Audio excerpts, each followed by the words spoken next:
नमस्कार दोस्तों, science classes में आपका स्वागत है। आज हम जिस टॉपिक के साथ मिले हैं वो है मानव हृदय, जो कि साइंस का बहुत इम्पोर्टेंट टॉपिक है। और इस टॉपिक के बारे में अगर मैं आपको बताऊं तो कई बार इससे क्वेश्चन पूछे जाते हैं बोर्ड क्लास में, और हर बार 3 से 5 नंबर का आता है। अगर हम थोड़ी सी चीज़ें इसमें सीख लेंगे तो इसमें बहुत अच्छा लिख सकते हैं। तो मैं डिस्कस करता हूँ आपसे। तो हमारे हृदय के अंदर अगर मैं बात करूं, हमारे हृदय में 4 भाग होते हैं। ऊपरी 2 भाग जैसा कि आप देख पा रहे हैं, ऊपरी 2 भाग जो होते हैं आकार में छोटे होते हैं, जिन्हें हम आलिंद कहते हैं। निचले 2 भाग जो होते हैं आकार में बड़े होते हैं, जिन्हें निलय कहते हैं। और हृदय के चारों ओर एक आवरण पाया जाता है जो हृदय की बाहरी आघातों से रक्षा करता है। जो मानव हृदय होता है उसका आकार मानव मुट्ठी के आकार का होता है, जो हमारे फेफड़े में एडजस्ट हुआ होता है। अगर इसकी क्रियाविधि की बात करें, जैसा कि आप जानते हैं हमारे रक्त को पंप करने का कार्य भी इसका होता है, रक्त को शुद्ध करने का कार्य भी इसका होता है। अगर इसकी क्रियाविधि की बात करें तो मैं आपको बताना चाहूंगा इसकी क्रियाविधि क्या होती है। हमारे शरीर के विभिन्न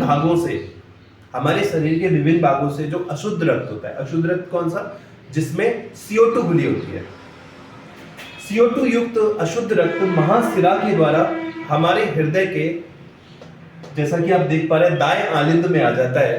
दाएं आलिंद में आकर यह यहाँ पे दाब उत्पन्न करता है, क्योंकि प्रेशर के साथ आता है, दाब उत्पन्न करता है, जिससे इसका त्रिबलकीय जो कपाट होता है वो खुल जाता है और यह रक्त आ जाता है दाएं निलय में।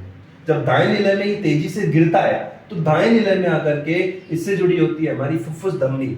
फुफ्फुस धमनी से होता हुआ ये जाता है फेफड़े में, और फेफड़े में इस रक्त में से CO2 को निकाल दिया जाता है और ऑक्सीजन को निकाल दिया जाता है। ऑक्सीजन को इसमें CO2 को निकाल के ऑक्सीजन को डाल दिया जाता है। ऑक्सीजन युक्त जो शुद्ध रक्त होता है वो हमारे फेफड़े से फुफ्फुस शिरा के माध्यम से वापस आ जाता है, किसमें, बाएं आलिंद में। जैसा कि आप देख पा रहे हैं, CO2 निकल गई है, ऑक्सीजन मिल गई है और फेफड़े से वापस आ गया है रक्त फुफ्फुस शिरा के माध्यम से।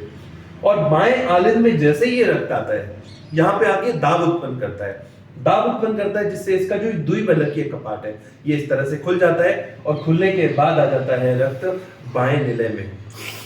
अब बाएं निलय में आने के बाद बाएं निलय से जुड़ी हुई है कौन, महाधमनी, और महाधमनी के द्वारा यह रक्त संपूर्ण शरीर में पहुंचा दिया जाता है।